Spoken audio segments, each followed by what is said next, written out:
মুর্শিদাবাদের নিউজের স্টেশনের সামনে বোমা মামলা ছিল, উনি যা দেশে ছিল ভিডিও করছে। মুর্শিদাবাদে তো জিহাদি এবং জঙ্গিদের হাব হচ্ছে, কারণ এই মুর্শিদাবাদের সিমি পিএফআই সবাই সক্রিয়। তৃণমূলের এমএলএ ফারাক্কার মনিরুল নিষিদ্ধ সংগঠন পিএফআই শামসেরগঞ্জের অনুষ্ঠানে যান। এই মুর্শিদাবাদে তীব্র সাম্প্রদায়িক প্রচার করা হয় লোকসভা নির্বাচনে। এই মুর্শিদাবাদে কার্তিক পুজোতে বেলডাঙ্গাতে 50টা মন্দির ভাঙা হয়েছে। এই মুর্শিদাবাদের শক্তিপুরের রামনবমীতে হিন্দুরা আক্রান্ত হয়েছে। এই মুর্শিদাবাদ কার্যত আজকে আমি বলছি না, কিছুদিন আগে তথাকথিত ধর্মনিরপেক্ষ দল কংগ্রেসের নেতা অধীর চৌধুরী বলছেন যে মালদা মুর্শিদাবাদ হাতের বাইরে যেতে বসেছে। চিন্ময় কৃষ্ণ দাসকে বন্দী রাখার ষড়যন্ত্র চলছে।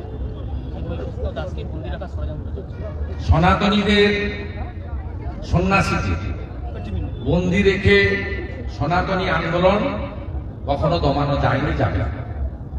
এক প্রভু জেলে আছেন, লক্ষ প্রভু তৈরি হয়ে গেছে ঘরে ঘরে। অতএব এই অন্যায়, অবিচার, এই নির্মমতা এর বদল হবে। ইতিমধ্যে আপনারা দেখেছেন জাতিসংঘের নির্দেশে একাধিক মানবাধিকার সংগঠন চট্টগ্রাম সহ বাংলাদেশে পীড়িত হিন্দুদের সঙ্গে দেখা করেছে। আমরা সবাই অপেক্ষা করে আছি নতুন বছরের জন্য।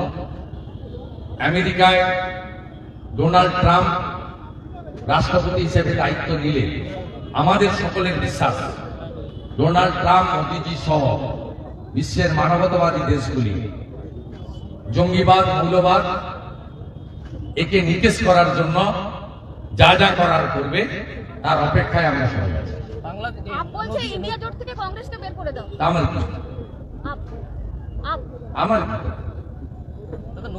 ও তো রিজেক্টেড জোট। গত লোকসভা নির্বাচনে ঠকাঠক বলেছিল, মানুষ তো হারিয়ে দিয়েছে। Rejected party.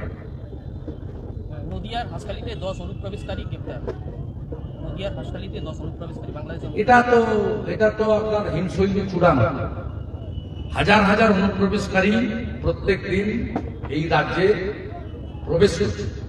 বাংলাদেশের ভোটার তৃণমূল কংগ্রেসের নেত্রী আলো রানী সরকার বন্যা। আমি অসংখ্য উদাহরণ আপনাকে দিতে পারি যে অনুপ্রবেশকারীরা এখানে এসে তৃণমূল কংগ্রেসের নেতৃত্ব দিচ্ছে, মাদ্রাসা চালাচ্ছে, 100 দিনের টাকা পর্যন্ত নিয়ে চলে যাচ্ছে।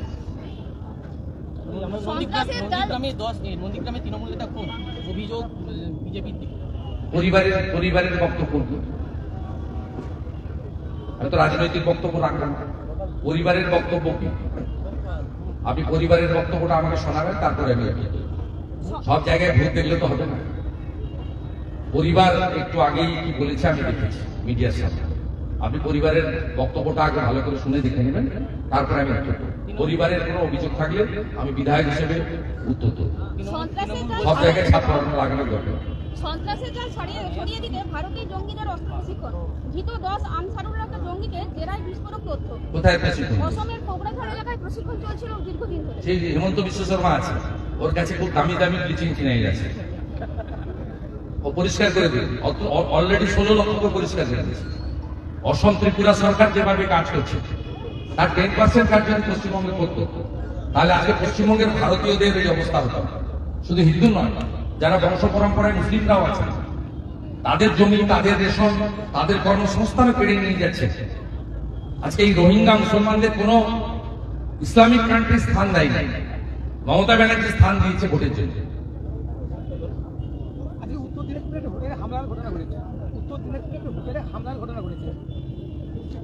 বিপ্লব রায় যদি জিজ্ঞেস করতো উত্তর দিন।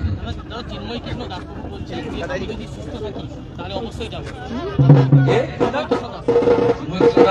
কোথায় কথা বলা বলছেন যে আমি যদি সুস্থ থাকি অবশ্যই আইনি। আমি ভাই একটা জেলে থাকা লোকের কোথায় আপনার স্টেটমেন্ট দিয়েছি? ওরা তো 2 তারিখে প্রডিউস আছে।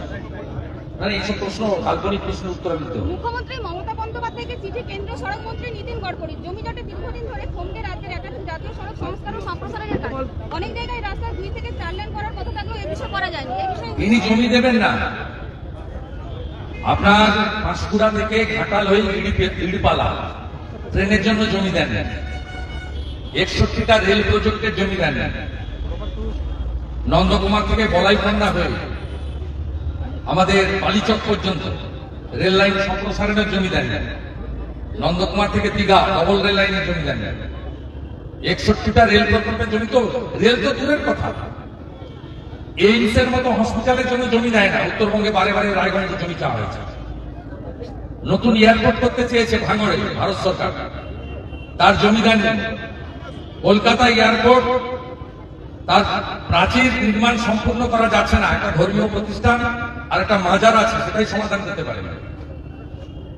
সর্বোপরি 4000 কিলোমিটার বর্ডার আছে আমাদের সঙ্গে বাংলাদেশে। ত্রিপুরা, মেঘালয়, আসাম বাদ দিলে পশ্চিমবঙ্গের সঙ্গে 2200 কিলোমিটার।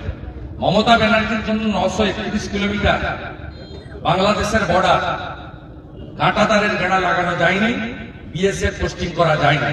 সেই জন্য এই জঙ্গিরা ঢুকছে। আজকে গোলাঘাট সহ গোটা পশ্চিমবঙ্গের যে ডেমোগ্রাফি বদল হয়েছে, এই বদলের জন্য দায়ী মমতা বন্দ্যোপাধ্যায়। তিনি কাঁটাতারের বেড়া দেওয়ার জন্য বিএসএফ কে জমি দেন। গোলাঘাটের মানুষই বলুন, এই জনসংখ্যার তারতম্য কি আগে 20 বছর আগে ছিল? ছিল না। তাই চোখের সামনে উদাহরণ দাঁড়িয়ে আছে। একটাই কাজ করতে হবে। পূর্ব মেদিনীপুর করে দিয়েছে, মমতা ব্যানার্জিকে কম্পার্টমেন্টাল মুখ্যমন্ত্রী করেছে। আমাকে হারাতে এসেছিল, ওকে হারিয়ে পাঠিয়ে দিয়েছে। একটাই কাজ করতে হবে, সবাইকে মিলে, বাংলার জনগণকে মিলে, নো ভোট টু মমতা। মানুষ কাকে বেছে নিলে মানুষের উপর ছেড়ে দেয়। সিপিএম বলবে লাল ঝান্ডা কারে ঠুকার, ইনকিলাব জিন্দাবাদ। সেচের প্রকল্প চাই, নারায়ণবাবু দাঁড়িয়ে পড়বেন, কিছু হিন্দু ভোট কাটবেন। কোন মুসলমান বুথে ভোট দেয় না। আপনি মুসলিম বুথগুলো দেখবেন, 100-র মধ্যে 98টা ভোট। তারা কিন্তু সিপিএম এর মিছিলে যায়, সায়ন ব্যানার্জি মিছিলে গেছে, ভোট দিয়েছে ফাটাং সিটি। আপনার হিন্দু বুথে ভাগ হয়ে গেছেন আপনারা। 300, ধরুন 600 ভোট আছে, 300টা বিজেপিকে দিয়েছেন, 210টা দিয়ে দিয়েছেন তৃণমূলকে, আর 90টা দিয়েছেন সিপিএম। মুসলিম বুথগুলো দেখবেন, ভোগপুরের 5টা বুথ আছে, সাগরপাড় অঞ্চলে 8টা বুথ আছে, আমলান্ডার 7টা বুথ আছে, কুলসিটার 4টা বুথ আছে, গোপালনগরের 6টা বুথ আছে। আমি হিসাব করে দেখবেন, আমার কথা যদি মিথ্যা হয়, 84,000 ভোট পেয়েছে সায়ন ব্যানার্জি, 83,000 হিন্দু ভোট। আপনারা বিভক্ত হচ্ছেন, তাই মমতা আছে, তাই বিএসএফ কে জমি দিচ্ছে না, রেলের জমি দিচ্ছে না, আয়ুষ্মান ভারত চালু করছে না, পিএম ক্রপ ইন্স্যুরেন্স চালু করছে না, উজালার গ্যাস চালু হচ্ছে না, প্রধানমন্ত্রী আবাস যোজনার ঢালাও বাড়ি পাওয়ার কথা আপনাদের। কেন 10 লক্ষ বাড়ি বাড়বে? আপসি ছিল, ছিল, আমরা বিধানসভায় বলেছি, সর্বদলীয় কমিটি করে লিস্ট বানান। 40 লক্ষ লোক আবেদন করেছে, 30 লক্ষ লোকের টাকা মোদীজি দিয়ে দেবে, 10 লক্ষ টাকা আপনি দেন, রাজ্য সরকারের টাকা। তাই একে সরাতে হবে, প্রাক্তন মুখ্যমন্ত্রী করতে হবে। এটা আমরা মেদিনীপুর শুরু করেছি। আমার বিশ্বাস, মহামতি গোখলে এক সময় বলতেন, what Bengal thinks today, rest of the India thinks tomorrow. প্রণম্য নেতা সিআর দাস বলতেন, what Midnapore thinks today, rest of the Bengal thinks tomorrow. আমরা যেটা লোকসভায় করেছি, পশ্চিম মেদিনীপুর, ঝাড়গ্রাম, ফুলবেড়িয়া, হাওড়া সহ রেস্ট অফ দ্য বেঙ্গল আগামী দিনে তাই পাইবে।